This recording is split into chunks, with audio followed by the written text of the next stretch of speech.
Hi everyone, welcome back to my channel Tanu Arya vlogs. आज का episode होने वाले बहुत बहुत बहुत ज्यादा स्पेशल, क्योंकि आज हमारे घर में होने वाली है बहुत ही ज्यादा स्पेशल एंट्री। गेस करो कि ऐसा क्या होने वाला है। ओके चलो मैं ही बता देती हूँ। Let me tell you all कि हमारे घर में गोलजू की स्थापना होने वाली है। गोलजू आ रहे हैं। इस व्लॉग में मैं दिखाने वाली हूँ कि हमने किस तरह गोलजू की एंट्री अपने घर में की, उनको किस तरीके से अपने मंदिर में स्थापित करा। The whole scenario will watch in this vlog. I am really very excited, like genuinely. पूजा गई थी अल्मोड़ा चितई गोलजू मंदिर, वहां से ही वो गोलजू को लेकर आई। उठ गए थे हम सभी जल्दी, फिर घर का पूरा क्लीनिंग पार्ट करके नहा धो लिया था सबने। अभी अचानक से मुझे ध्यान में आया कि अरे यार फूल माला वगैरह तो कुछ है ही नहीं। जाती हूँ मार्केट और लेकर आती हूँ जो भी बचा सामान है, और देन करते हैं स्टार्ट। बहुत ज्यादा एक्साइटेड हूँ, बहुत ज्यादा खुश हूँ कि जल्द से जल्द उनकी एंट्री हमारे घर में की जाए। और बहुत तरीके से हम हमें जितनी नॉलेज है या हमें जितना पता है हम उस अकॉर्डिंग कर रहे हैं। बाकी मे बी वो स्थापित करने के और भी कई तरीके होंगे, बट स्टिल हमें जितना पता है, हमें जितना सही लगा, हमने उस हिसाब से चीजें की। सो डोंट जज कि ये ऐसे नहीं होना चाहिए था, वो वैसे नहीं होना चाहिए था। Enjoy the vlog. गुलजी भगवान के बारे में मैंने डीपली अपने लास्ट व्लॉग में बताया है, तो डिटेल में जानने के लिए आप मेरा लास्ट व्लॉग को देख सकते हैं। और मैं दौड़ी दौड़ी निकल गई थी असली मंदिर के लिए, क्योंकि मुझे पता लगा कि वहाँ पे मुझे फ्लावर्स और माला वगैरह सब मिल जाएगा। मुझे यहाँ आंटी जी दिखी और उन्होंने फ्लावर्स वगैरह लगा रखे थे, फूल माला। तो मैं उनके पास गई, मैंने उनसे एक माला एंड कुछ फ्लावर्स वगैरह पैक करवा लिए, और उसके बाद हम निकल गए घर की तरफ को। तो ले ली हमने फूल माला, शहद। हमने और क्या लेके आना है? दूध की थैली लिया और एक छेमे लिया, थोड़ी लगाने के लिए, और बताशे लिया ना 11 रुपये। सो यहाँ पे मम्मी ने सुबह ही सारे बर्तनों को धो दिया था, सारे मंदिर की क्लीनिंग कर दी थी, और अब बारी थी तो पापा के आने की और मंदिर में पूजा शुरू करने की। जैसा कि आपने सुना मीठे बनने की बात हो रही है, तो हमने सोचा कि पूजा को कर देते हैं स्टार्ट, और तब तक हमारा मीठा साथ ही साथ बनता रहेगा जब तक पूजा एंड होती है। यहाँ थाल रेडी कर दी थी जिसमें हम गुलजी को स्नान यानी कि उनका अभिषेक होगा। तो यहाँ पे हमने सारे के सारे ग्रीन लीव्स को रख दिया था नीचे की साइड। फिर थोड़ा सा और सुंदर दिखाने के मैंने फ्लावर्स को भी डाला उसके ऊपर। एंड अब हम इसको रख देंगे ठीक मंदिर के सामने और स्टार्ट करेंगे उनका अभिषेक।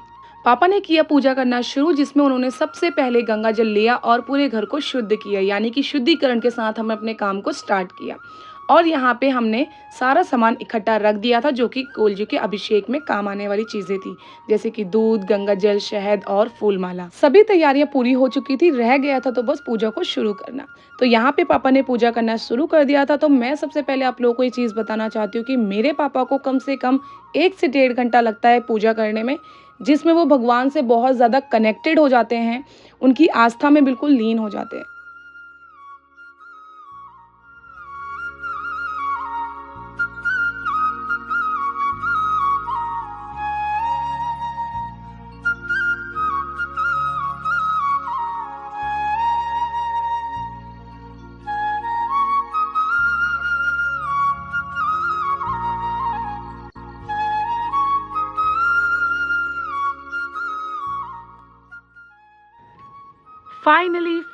Finally, the moment is here. The special, important and powerful moment, जिसका था मुझे बेसब्री से इंतज़ार।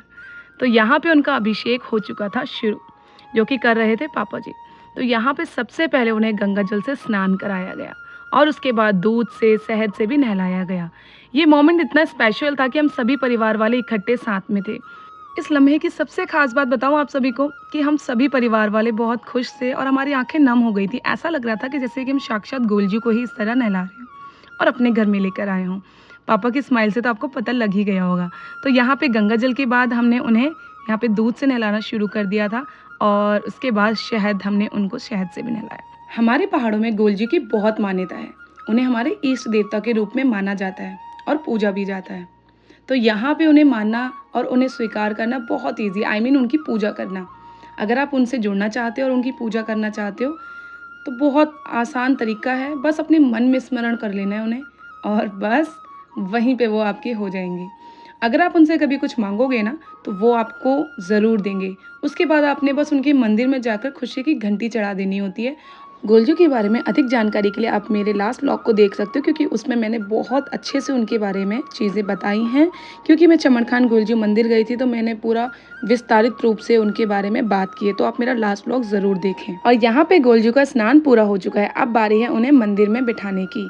तो यहाँ पे सबसे पहले पापा उन्हें एक सफ़ेद कपड़े की मदद से पोंछ लेंगे अच्छे से, और इसके बाद सीधा उन्हें मंदिर में बिठा देंगे। हमारे पहाड़ों में माना जाता है कि अपने इष्ट देव को याद करना चाहिए अपने किसी भी शुभ काम से पहले, और टाइम टाइम पे अपने देवभूमि उत्तराखंड जाकर अपने इष्ट देवी देवताओं को धूप बाती की बात सुनानी चाहिए, यानी कि धूप देनी चाहिए। उन्हें बस इतना ही चाहिए आपसे, इससे ज़्यादा कुछ नहीं। तो यहाँ पे पापा ने उन्हें मंदिर में बिठा दिया था, उसके बाद उनकी पूजा शुरू कर दी थी। यहाँ पे जो माला मैं लेकर आई थी पापा ने उन्हें पहना दी थी, और यहाँ पे वो कितने ज़्यादा क्यूट लग रहे हैं। Like I am in love with Gulju right now, so he is looking so good. तो यहाँ पे पापा ने पूजा शुरू कर दी थी। हम सभी साथ में इकट्ठे होकर पूजा कर रहे थे, अपने इष्ट देवी देवताओं का नाम लेके, अपने अम्मा बहू का नाम लेके हम इस काम को कर रहे थे। सारा परिवार इकट्ठा था, खुश था कि चलो हमारे घर में गोलजू आए हैं।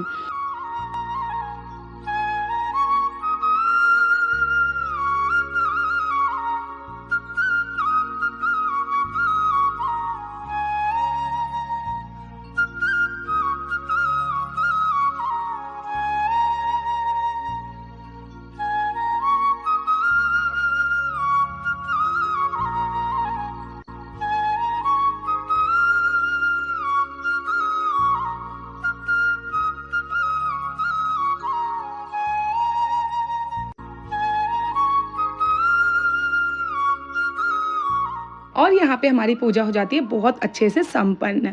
इसके बाद पापा ने सभी को टीका लगाया। सबसे पहले मम्मी का नंबर आया, उसके बाद मेरे नंबर के बाद हम लोगों ने जो पानी था उसको छत पर लेके गए, और जिसमें हमने गोलजू को नहलाया था उस पानी को हमने पेड़ पौधों में डाल दिया था।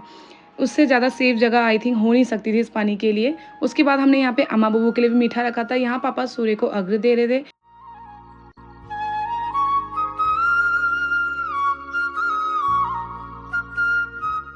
इसके बाद मैंने खाया मीठा। चलो यहाँ पे करते हैं एंड अपने व्लॉग को, और मिलते हैं नेक्स्ट व्लॉग में। Thanks for watching this vlog. Thank you so much.